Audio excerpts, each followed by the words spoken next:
Dr. Younes Alila is a professor at the Faculty of Forestry at the University of British Columbia.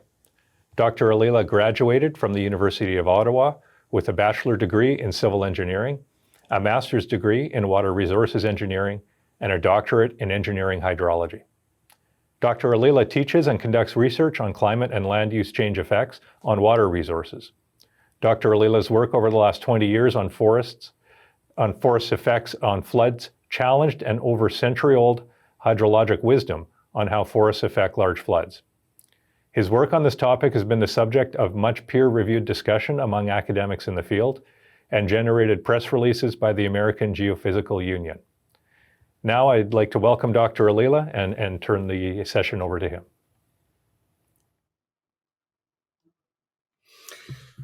Thank you, Jason, for the invitation.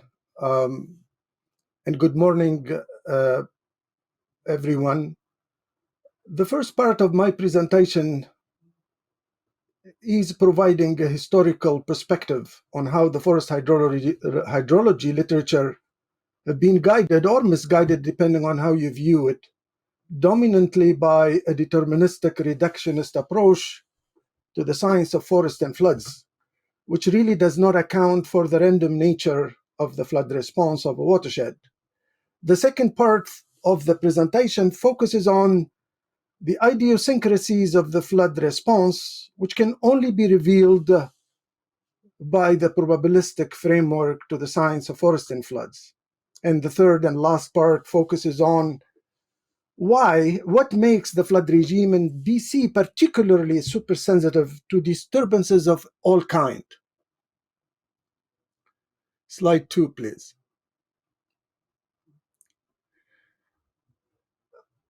After over a century of research and experimentation in forest hydrology, have we gotten the physics of forest and floods wrong? Well, distinguished hydrogeomorphologist Tom Dunn thinks yes, it might as well be the case. In 1998, he made the following damning declaration when he stated forest hydrology has a sad history of being embroiled in controversies that never seems to get resolved. Forest hydrologists could be recruited to defend almost any side of a debate because of our confusion about the various processes and their interactions in forest and streams.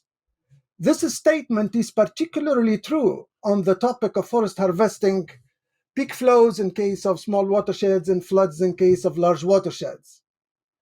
These controversies have led to an ever-increasing schism between science, public perception, and often management policies worldwide. The disagreement among scientists within the literature is acute, particularly over how the forests affect larger events in small and large watersheds. Slide 3, please.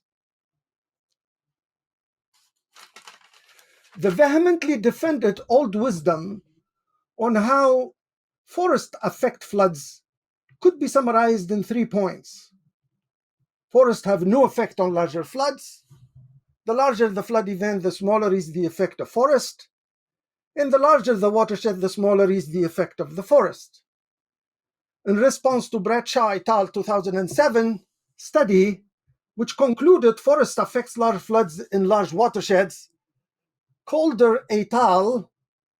Responded in 2007 by a commentary published in Nature, where he declared, forest hydrologists generally agree that although forests mitigate the floods at the local scale and for small to medium-sized flood events, there is no evidence of significant benefits at larger scale and for larger events.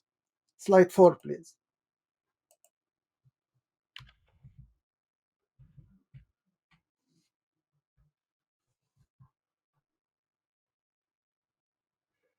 Labeled as a dogma by some, as in Diwali 2003 quote on the right-hand side of the slide, such wisdom has been reinforced by a century of peer-reviewed literature, where the effect of harvesting on the magnitude of a flood event has been defined by the difference in the magnitude of pre- and post-harvest floods when both are generated by the same storm in the rain environment, or the same melt season in the snow environment. In this definition of the effects of forest, the pre- and post-harvest floods are paired by what Alila et al. 2009 referred to as chronological pairing. Slide 5, please. Chronological pairing, or CP for short, formed the basis of the paired watershed study design, a hallmark of experimental research methods in forest hydrology, which uses a pair of experimental controlled treatment watersheds, small in size, in close proximity, and of similar enough physiography and meteorological input. The CP design protocol hindered the progress of science on the particularly important larger watersheds, where these conditions cannot be met. The CP framework uses regression for prediction of the effects of forest harvesting on the magnitude of peak flows. A century of peer-reviewed studies led to two quickly converging regression lines that have been used as an apparent evidence for an insignificant effects on the larger peak flows. The new effect threshold peak flow event size beyond which the forest or forest harvesting has no effect continues to be reported as small as the 2-year, 5-year, and 10-year flood events. Slide 6, please. The physical explanation used to support the conjecture, this old wisdom conjecture that the larger flood events are not affected by the forest cover, is best illustrated by the following quote from McDonald and Stednick of the University of Colorado, Fort Collins Estates. During the largest rain or snow melt events, the soils and vegetation canopy will have little additional storage capacity, and under these conditions, much of the rainfall or snow melt will be converted to runoff, regardless of the amount or type of vegetation cover. For over a century and counting, this same line of reasoning has been regurgitated throughout the forest hydrology literature and in the forest hydrology textbooks. Next slide, please.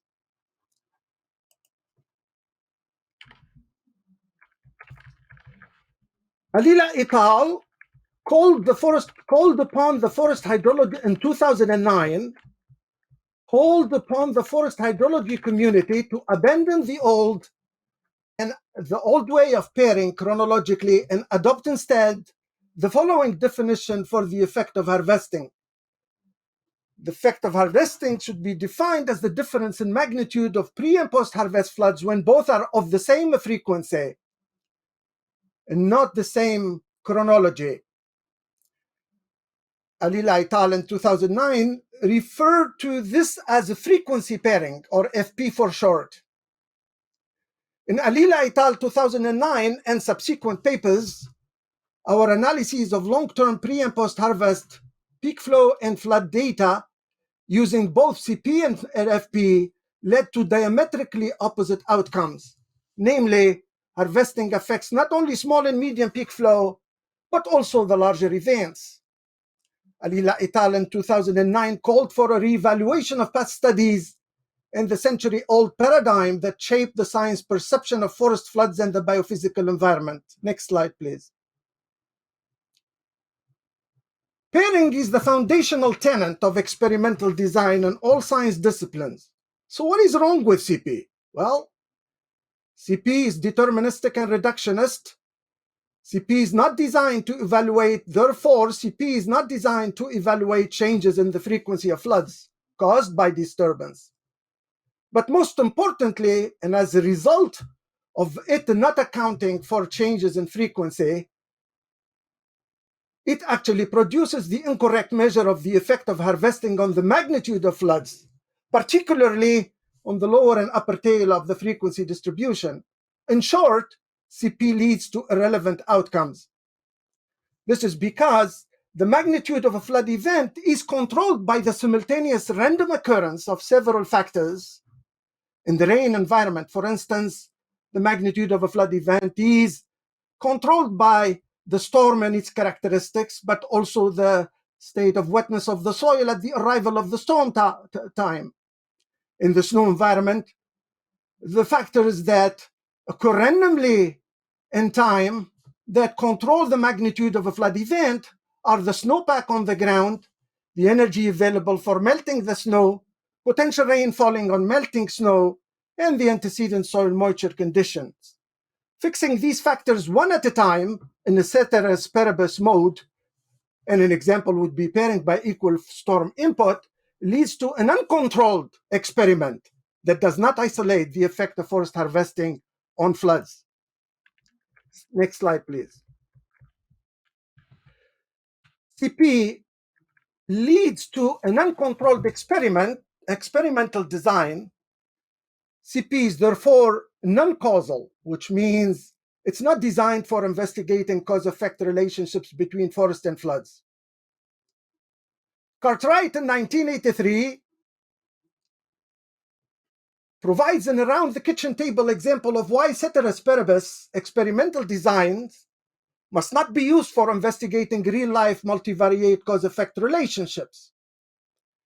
And her example goes as like this, and I quote, "For example, ceteris paribus adding salt to water decreases the cooking time of potatoes. Taking the water to higher altitude increases it. Refining, if we speak more carefully, we might say instead, adding salt to water while keeping the altitude constant decreases the cooking time, whereas increasing the altitude while keeping the saline content fixed increases it. But neither of these tells what happened when we both add salt to the water and move to a higher altitude." Cartwright in 1983 goes on to say, "Seldom outside of the controlled conditions of an experiment are we in a situation where a cause can legitimately be inferred. In our case, the causes of a flood are not only multiple, but also chancy, which is the layperson way of saying they are actually randomly occurring over time, these factors, these multiple factors controlling the magnitude of a flood event." Next slide, please. Recently, I came across this 1930 literature review report by Loudermilk, an American forester, who wrote, and I quote, "The literature on the influence of forest and vegetation on stream flow, flood control, and erosion covers a period of more than a century. Is found in all languages of modern nations and totals several thousand separate publications, many of which are difficult or impossible to consult. Comparatively, few scientific studies have been made because of the inherent difficulty of isolating variables from the complex interacting factors in watersheds." End of quote. My reaction to this quote when I first read it was this: after a century of research and experimentation in forest hydrology that generated a body of literature grown much larger, this quote would still be valid. Its substance, the substance of this quote captures remarkably well the seemingly eternal enigmatic nature of the state of science on this topic as characterized by Eisenbees et al. 2007. Next slide, please.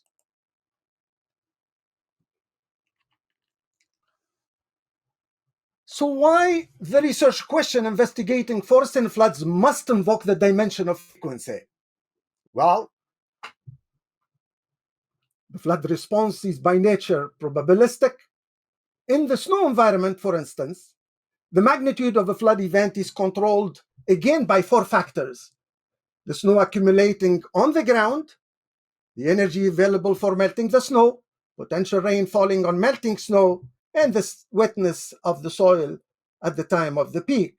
Many combination scenarios of these four factors, which all occur randomly, could generate the same peak flow event magnitude. Therefore, every peak flow event occurs with a certain frequency. Disproving such a peak flow event has not changed in magnitude because of forest disturbance ought to be contacted for every one of these combination scenarios and simultaneously. Therein lies the reason why the question that guides research on forests and floods must be, what is the difference in magnitude of pre- and post-harvest floods when both are of the same frequency and not of the same chronology? Next slide, please. FP uses the frequency distributions and not regression lines for prediction. FP compares the pre and post disturbance flood frequency distribution, and that is what makes the investigation causal. FP invokes and evaluates the effects of disturbance on the magnitude and frequency simultaneously. As you see on the figure in here, the vertical difference is the effect on the magnitude between the two curves, is the effect on the magnitude for an event of a specific frequency, and the horizontal difference is the effect on the frequency for an event of specific magnitude.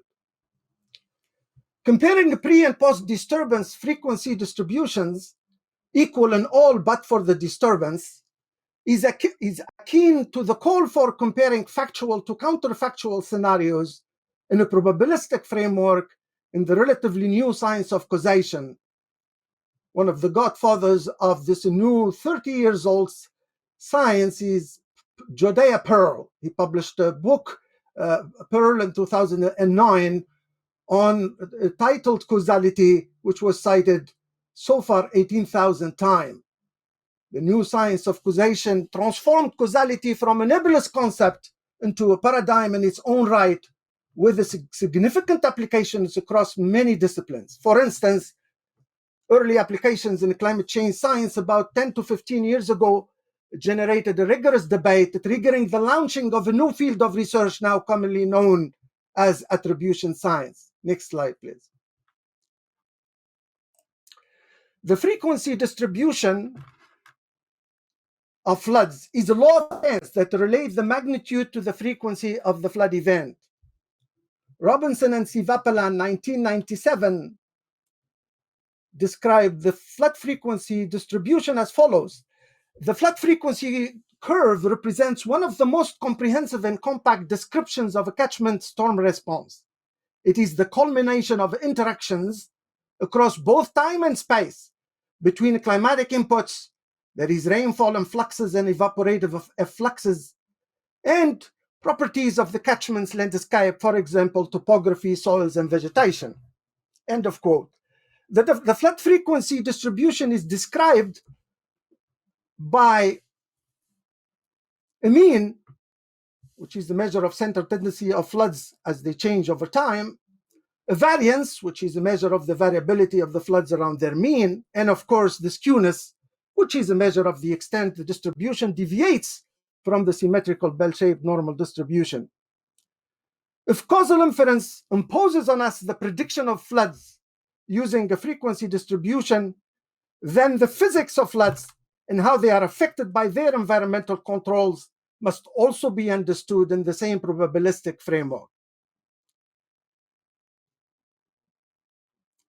The mean dictates the vertical position of the frequency distribution I've seen in the left panels.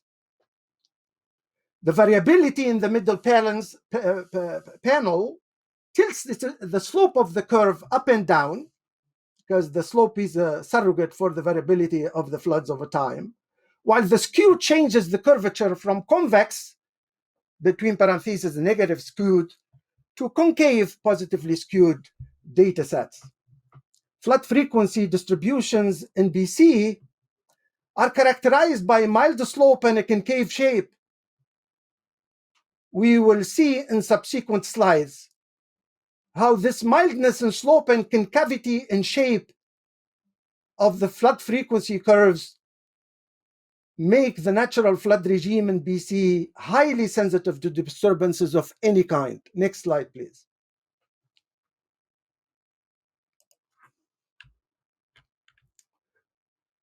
I will walk you through in the next slides through 4 idiosyncrasies of the science of extremes, which can only be revealed through the probabilistic frequency distribution framework. The first idiosyncrasy is the fact that extremes are sensitive to even small disturbance-induced changes in the mean variability and the skew of the frequency distribution. The magnitude and especially the frequency of extremes are highly sensitive to small changes in the mean and or variability and or skew of the frequency distribution. Extremes are more sensitive to a simultaneous increase in the mean and variability of the frequency distribution than its mean alone. the magnitude and especially the frequency of extremes are highly sensitive to small changes in the mean and or variability and or skew of the frequency distribution. This is very well established. These are very well established dictums in climate change science since the 80s, but are not common folk wisdom in forest hydrology because of the dominance of the deterministic and reductionist CP-based framework. Next slide, please. The second idiosyncrasy, and perhaps the most critical, is that extremes are super sensitive to disturbance when the frequency distribution is mild in slope and concave in shape, which really means positively skewed. Flood frequency distributions in BC are characterized by a mild slope and a concave shape. Long recognized signatures of our hydroclimate dominated by snow on one hand and frontal storm type pluvial regime on the other. As a result, and as illustrated on the left-hand panel in the figure, smaller change in the magnitude of the larger floods along the curve, flood frequency, translate into larger jumps in their frequency or return period. Therein lies why an even modest disturbance-induced increase in the magnitude of such floods result in surprisingly large increase in their frequency, as illustrated in the right-hand panel of the figure in front of you. Next slide, please. The third idiosyncrasy of extremes is that larger watersheds can be more sensitive to disturbances than their small upstream headwater tributaries. Typically, larger watersheds in BC have much milder slopes than their headwater tributaries, and this is what makes the flood regime of such larger watersheds all the more sensitive to disturbances than their headwater counterparts. Why larger watersheds have milder slope flood frequency distributions?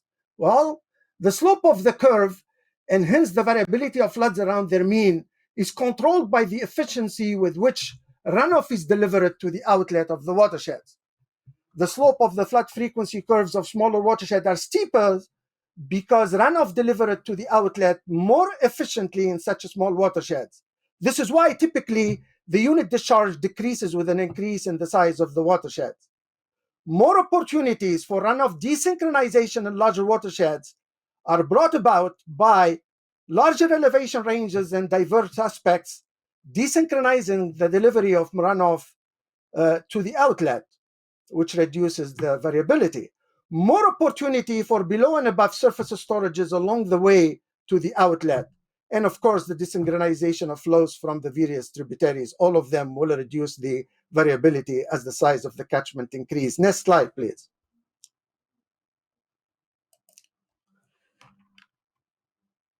Next slide, please. The last but not least idiosyncrasy of extremes is that disturbances can affect extremes across all return periods, which really means a threshold size beyond which threshold size of flood beyond which disturbance has no effect may not even exist. FP-based studies published by our lab and others with a wide range of sample sizes using observed and model simulated pre and post disturbance floods in both rain and snow environments and across a wide range of watershed sizes are summarized in this table from one of my graduate students, Robbie Johnson's recent master thesis on the topic.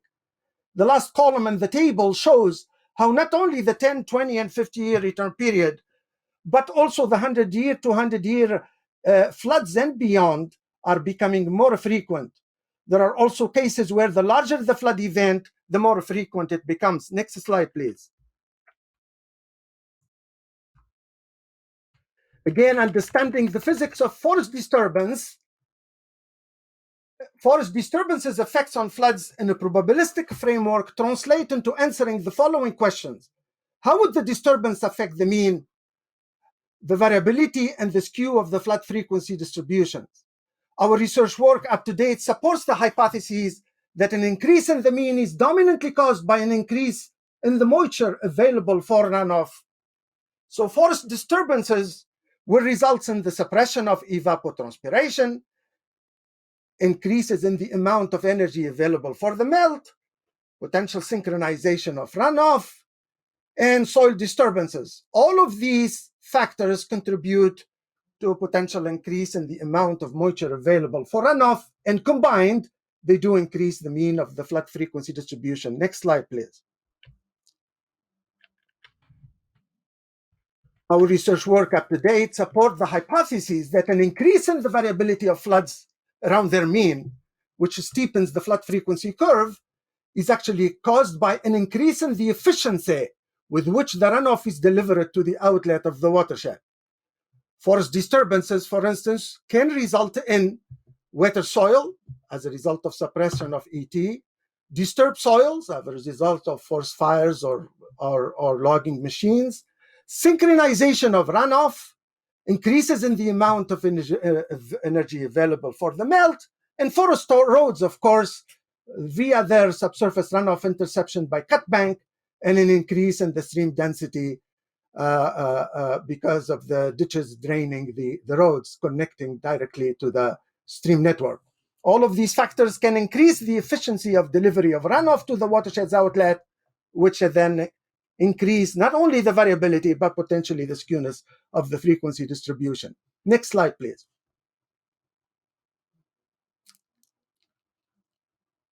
Our research work up to date reveals that in most cases, and in all hydroclimate regimes, forest disturbance increases the mean and variability, which translate into pre- and post-disturbance flood frequency curve either running parallel or diverging at the upper tails. In only few cases where the variability decreased or its potential increase was inhibited is when forest disturbance, this happened when forest disturbance causes the desynchronization of melt in the snow and snow transient environments. Therefore, the disturbance-induced desynchronization of melt can decrease the efficiency of delivery of runoff to the watershed's outlet, which in turn decreases the variance and potentially the skewness. Next slide, please. Next slide. Thank you. This table lists our FP-based publication on the effect of forest disturbances of floods since 2004. All of our published under review and in preparation for submission studies led to outcomes that are diametrically opposite to the prevalent CP-based wisdom, painting a scary portrayal of the supersensitivity of the flood regime to a wide range of disturbances across a wide range of water sizes and physiographic characteristics, and in the snow transient, and rain environments.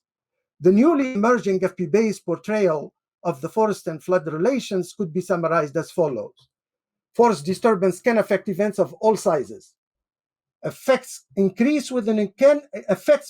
most of the time increase with an increase in event size. The larger watersheds are often way more sensitive to disturbances than their headwater tributary. Next slide, please. This slide features a 2019 paper I co-authored with my ex-Ph.D. student, Joe Yu. This paper was cited extensively by media during the November 2021 flooding. In this paper, we introduced a new paired watershed study approach where we pair the pre- and post-harvest floods by equal frequency, but for the first time in a non-stationary framework, which means allowing the flood frequency distribution to change over time as a result of continuous forest disturbances and or forestry growth. In comparison to the old CP-based deterministic paired watershed study design, the FP-based stochastic non-stationary paired watershed study design offers the following advantages. It does not require the use of a calibration equation because of a new role to the control watershed. The control and treatment watersheds do not have to be similar in physiography or meteorological input. It predicts not only snapshots in time of how the flood frequency distribution is changing as a result of disturbance, but also how the effects on floods are recovering over time as a result of forestry growth. This method is not constrained to just a small and in close proximity control and treatment watersheds. It also allows opportunistic studies to be conducted in a controlled setting outside the conventional experimental watershed. Next slide, please. More research work is needed, perhaps guided by the following hypotheses. Number one, first, disturbances affect not only small and medium events with return period less than 10 years, but even the larger, more extreme floods, namely events with a 20, 50, and 100-year return period and beyond. In most situations, A new effective threshold return period beyond which disturbances do not have an effect on floods is non-existent. And the larger the flood event, the greater the effects on such a flood event. Floods in larger watersheds may be affected by disturbances more so than their smaller headwater tributaries.